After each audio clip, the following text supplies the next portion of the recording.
नमस्कार। मैं आशा विंक आप सबका तहे दिल से स्वागत करती हूँ।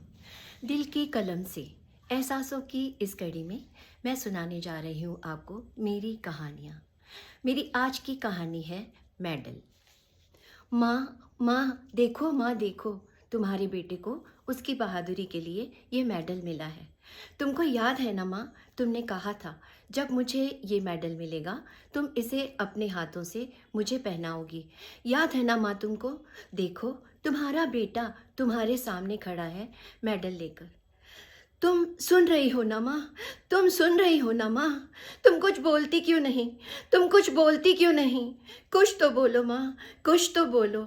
विक्रम फूट फूट कर रो रहे थे। आंसुओं का सैलाब उनकी आंखों से बहता हुआ गालों से लुढ़क कर कपड़ों को भिगो रहा था। विक्रम के रोने और सिसकियों की आवाज़ सुनकर बनवारी काका दौड़कर कमरे में आते हैं। विक्रम को माँ की तस्वीर के सामने रोता खड़ा देखकर प्यार से उसके सर पर हाथ रखकर कहते हैं, बेटा, तस्वीरें भूला नहीं करती।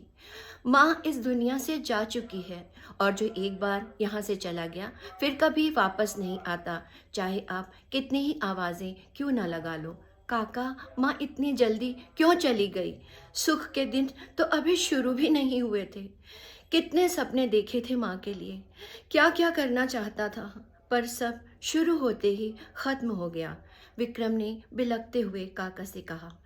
काका ने बड़े प्यार से कहा, बेटा, विधि के विधान पर किसका जोर चला है? आप आराम करो, मैं आपके लिए चाय बना के लाता हूँ। विक्रम निढाल सा सोफे पर जा गिरा। आंसू भरी निगाहों से उसने दीवार पर टंगी माँ की तस्वीर को देखा। मेडल सीने पर रखकर उसने अपनी आंखें बंद कर ली और खो गया पुरानी यादों में। जिंदगी चलचित्र की तरह उसकी आंखों के सामने घूमने लगी। एक छोटा सा गांव और उस छोटे से गांव के एक छोटे से घर में वो अपनी माँ के साथ रहता था।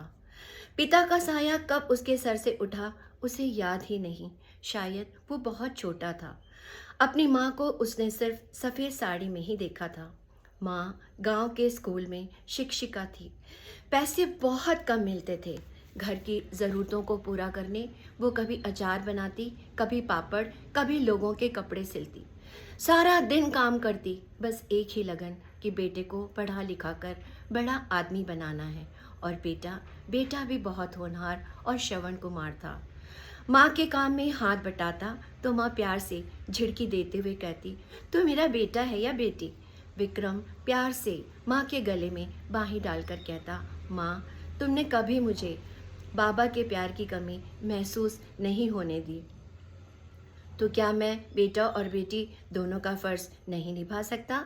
अरे माँ, बस जल्दी से बड़ा हो जाऊँ, फिर देखना मैं तुम्हें कितने ऐशो आराम से रखूँगा।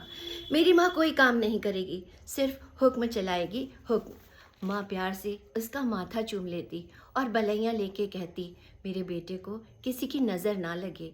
वक्त गुजरता गया और बेटा आईपीएस ऑफिसर बन गया। माँ की खुशी का ठिकाना ना था। ट्रेनिंग के बाद उसकी पोस्टिंग हो गई। वो माँ को गांव से शहर ले आया। पर जाने क्या था, शहर आते ही माँ की तबीयत खराब होने लगी। बुखार था कि उतरने का नाम ही नहीं ले रहा था। विक्रम ने माँ को शहर के एक बड़े अस्पताल में भर्ती कराया।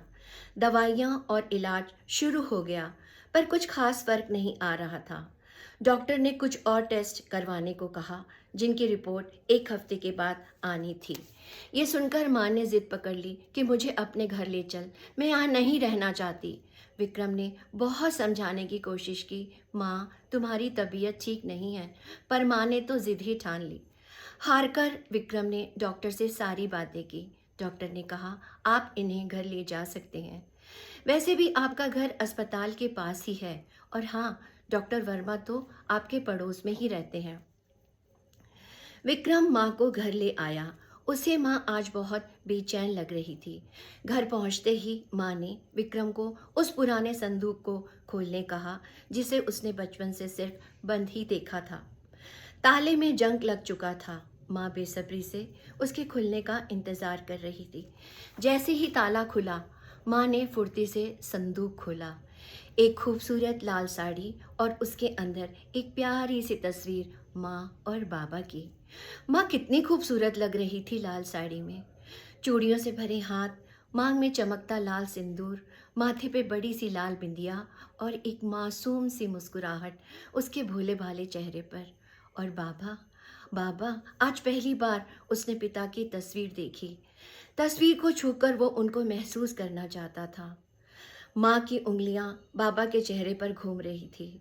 आंखों में आंसुओं का सैलाब था जो आज सब्र के बांध तोड़कर बह जाना चाहता था। इतने बरसों से उसने इसको अपने अंदर संभाले रखा था, शायद मुझे कमज़ोर नहीं पड़ने देना चाहती थी। माँ तस्वीर से बातें करने लगी। तेरे बाबा बहुत अच्छे थे, मुझसे बहुत प्यार करते थे। माँ आज एक नए रूप में थी। देखो विक्रम के बाबा, तुम्हारा लल्ला कितना बड़ा ऑफिसर बन गया है। अरे अब ये मेरी भी देखभाल कर रहा है। तुम तो चले गए मुझे अकेला छोड़ के। कैसे गुजरी है ये जिंदगी तुम्हारे बिना, कभी तुमने पूछा ही नहीं। माँ बड़बड़ाती जा रही थी। विक्रम हैरान था, आज माँ को क्या हो गया है। फिर माँ ने तस्वीर को सीने से लगाकर कहा, तेरे बाबूजी बहुत अच्छे थे, आज उनकी बहुत याद आ रही है। पता नहीं क्यों उसे अपनी कमज़ोर होती माँ को देखकर डर लग रहा था।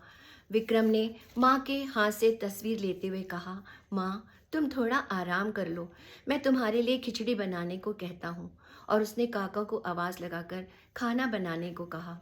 माँ ने तस्वीर फिर उसके हाथों से छीनकर अपने सीने से लगा ली और कहा, जी भरकर देख लेने दे, तरस गई हैं मेरी आंखें। ठीक है माँ, पर अब तुम थोड़ा आराम कर लो। माँ तस्वीर को सीने से लगाकर ही पलंग पर लेट गई। विक्रम हाथ मुंह धोकर कपड़े बदल कर आया। माँ को सोता देखकर उसने काका से पूछा, खाना तैयार हो गया है तो लगा दो। काका ने कहा, खाना लगा दिया है, आप माँ को उठा लो। माँ आवाज़ लगाई, माँ माँ। माँ ने कोई जवाब नहीं दिया। उसने सोचा माँ सो रही है, नींद लग गई है। आवाज़ और ज़ोर से लगाई, फिर भी कुछ नहीं हुआ। उसने माँ को हिलाकर कहा, माँ उठो, खाना खा लो। उसके ज़ोर से हिलाने से माँ के सीने पर रखी बाबा की तस्वीर ज़मीन पर जा गिरी, पर माँ ने आंखें नहीं खोली। विक्रम का सब्र खत्म होने लगा। वो चिल्ला चिल्ला कर रोते हुए माँ आंखें खोलो, माँ आंखें खोलो कहता जा रहा था। विक्रम के रोने की आवाज़ सुनकर काका दौड़कर कमरे में आए।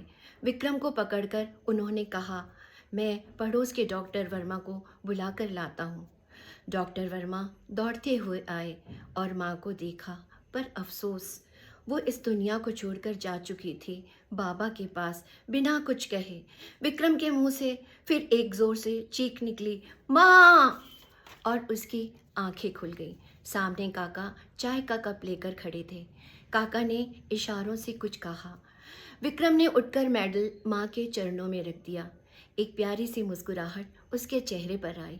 उसने पलटकर काका की तरफ देखा और कहा, काका माँ आई थी, मैंने उनके स्पर्श को महसूस किया है। विक्रम बहुत प्यार से माँ की तस्वीर को निहारने लगा और माँ वो तस्वीर से मुस्कुरा रही। अगले हफ्ते आपसे फिर मुलाकात होगी एक नई कहानी के साथ। तब तक के लिए नमस्कार।